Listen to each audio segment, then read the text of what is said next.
3 hours a week. That's the absolute maximum amount of time under 18s can spend on video games in China, after the country introduced a drastic new limit to combat gaming addiction.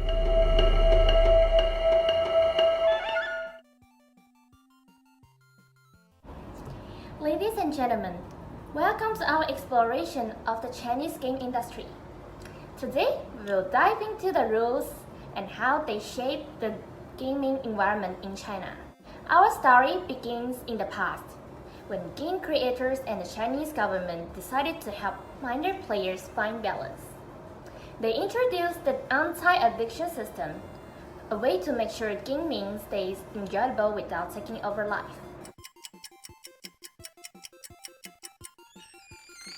Now we would like to discuss the regulation and evolution of measures aimed at preventing minors from becoming addicted to online games in China. In 2005, the National Press and Publication Administration had initiated the development of standards for an anti-addiction system for online games. By August 2005, 7 major enterprises in the online game industry had signed a letter of responsibility, committing to developing and using the anti-addiction systems. Moving forward to March 2006, a proposed plan for real name authentication in the anti-addiction systems were introduced. This plan required service providers to collect user ID numbers, real names, and phone numbers, submitting this information to the police for verification. In April 2007, a joint notice from the National Press and Public Administration and other departments had emphasized the importance of protecting the physical and mental health of minors through the anti-addiction systems. The system was implemented on July 16, 2007. In 2010, the Ministry of Culture and Tourism reinforced regulations enforcing the anti-addiction systems for both domestic and foreign online games. The measures of online games were reinforced in 2010, which outlined legal responsibilities for online game operators.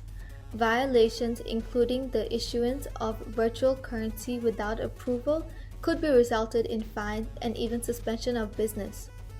Fast forward to 2019, the National Press and Publication Administration had taken over, canceling the previous measures. On October 2019, they had published the notice of imposing administration measures to prevent minors from becoming addicted to online games. Further, on August 30, 2021, stricter measures were reintroduced. To conclude this portion of the presentation, China's regulation and landscape for online games has evolved significantly.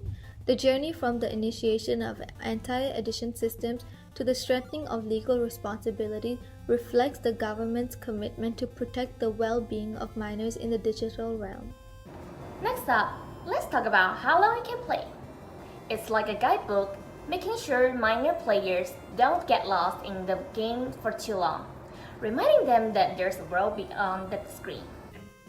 Playing time regulations were first introduced by the Chinese government on 2019. The regulations limited the playing time for 1.5 hours per day, so on the weekdays, and 3 hours per day on the weekend for children. To control these regulations, gaming providers were necessary. So when you log in, that your real name, so kind of like your identity, is known, and so they can watch the monitor, the system, and how long you play. In 2020, even more stricter gaming times were introduced. Minors were only allowed to play 1 hour on Friday, weekends, and public holidays. And besides that, the gaming companies were required to enforce this regulation. From 2021 until 2022, further regulations were made. The most notable change was a weekly gaming time. So you just could play 3 hours in a total week. And they had special periods where you could play, mostly from 8 p.m. until 9 p.m. Of course, the real name registration and the monitoring was controlled even more and was getting better and better. Now I want to talk about why all this happened. The government got a lot of pressure from parents because they complained that their children changed in the character while playing these games. Parents claimed that there must be stricter rules to protect the children.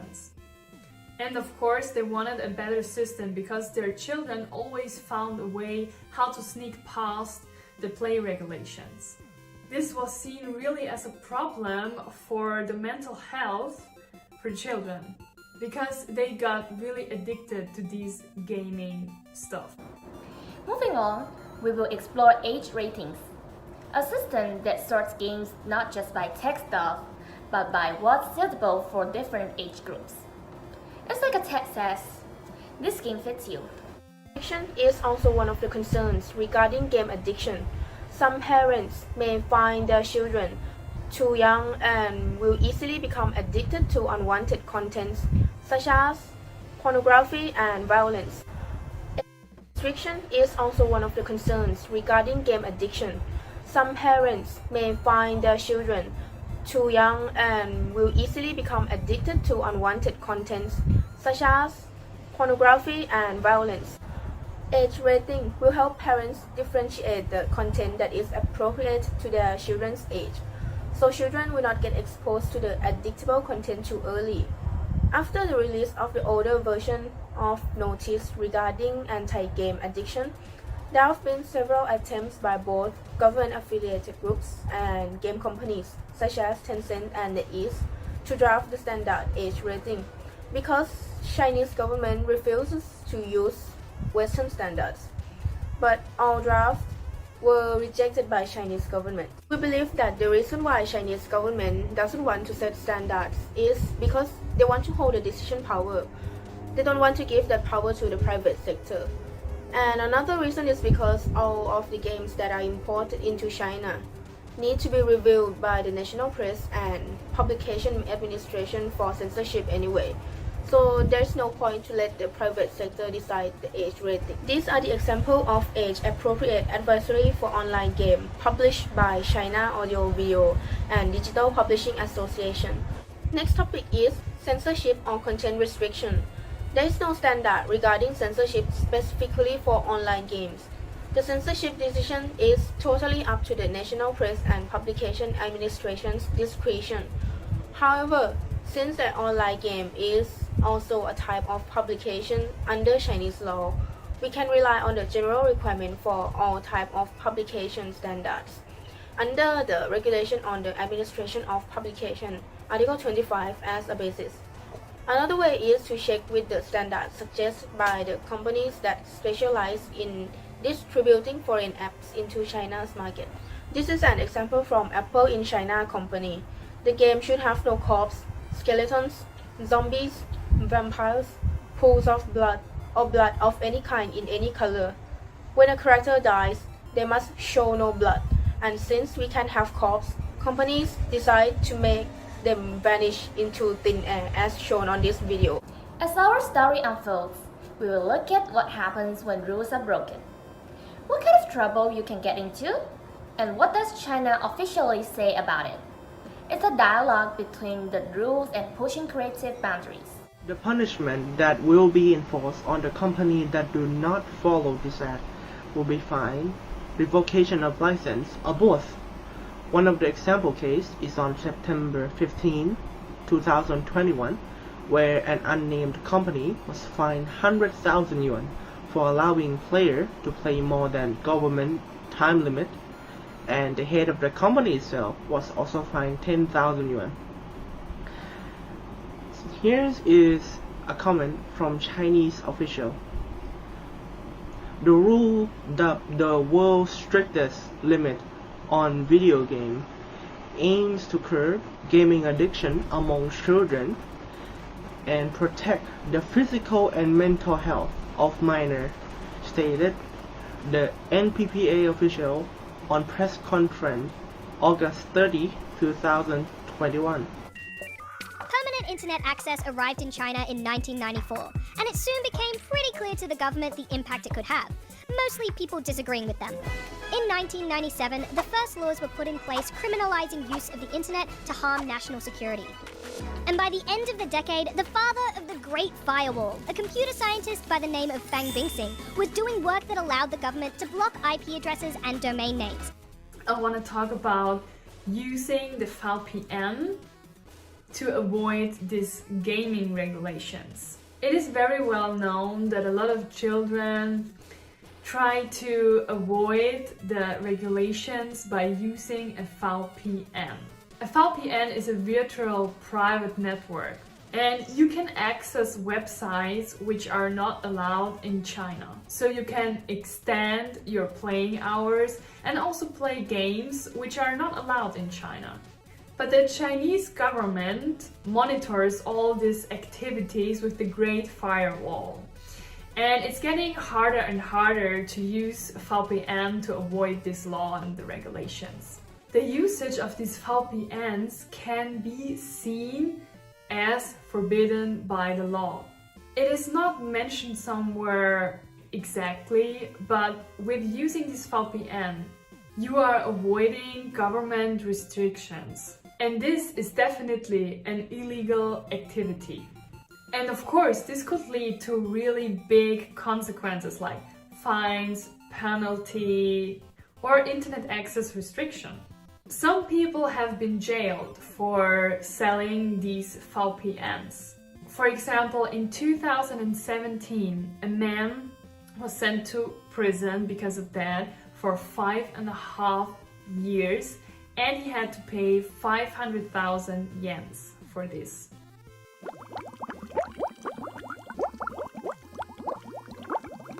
So in 2018, the World Health Organization labeled the video games addiction as a disorder, this leading many countries to impose the restriction. In 2019, China has been imposed the limitation of playing the video games under 18 years old to 1.5 hours daily. And in 2021, the further restriction of gaming has been imposed to just only 1 hour daily between 8 p.m. and 9 p.m., plus 1 hour on the weekend and holidays. Despite aiming for progressing the children and better health, the survey has been shown the inconclusive evidence on the improved youth well-being. And some individuals has exploited the loophole, playing games over time by using the VPNs and versions at code, raising the concern about the illegal gaming. Precise players identification poses a challenge globally, as you can see in South Korean gaming industry. The result of the regulation has been imposed in July 2022. The Nicopadas, an online resource for market intelligence in China and Southeast Asian video games industry, has been reported that over 52% has been employed with the Chinese regulation, but 46% found a way to play more. And the regulation has been impact 70% of the Chinese young, reduce the gaming hours. So I recommend thinking that the regulation is too harsh compared to the inconclusive solution, and the loss is occurred to the Chinese gaming industry is more severe. Furthermore, the enforcement is concerned to the interruption on human rights law under Article 24 and 19 in the right to leisure and the child expression. The current Chinese regulation is facing the loophole on VPNs, and the identification of the child and the effectiveness of the improved child well-being is still unclear. In fact, the enforcement is leading to the possibility to having the black market, since many people are playing the games at the leisure.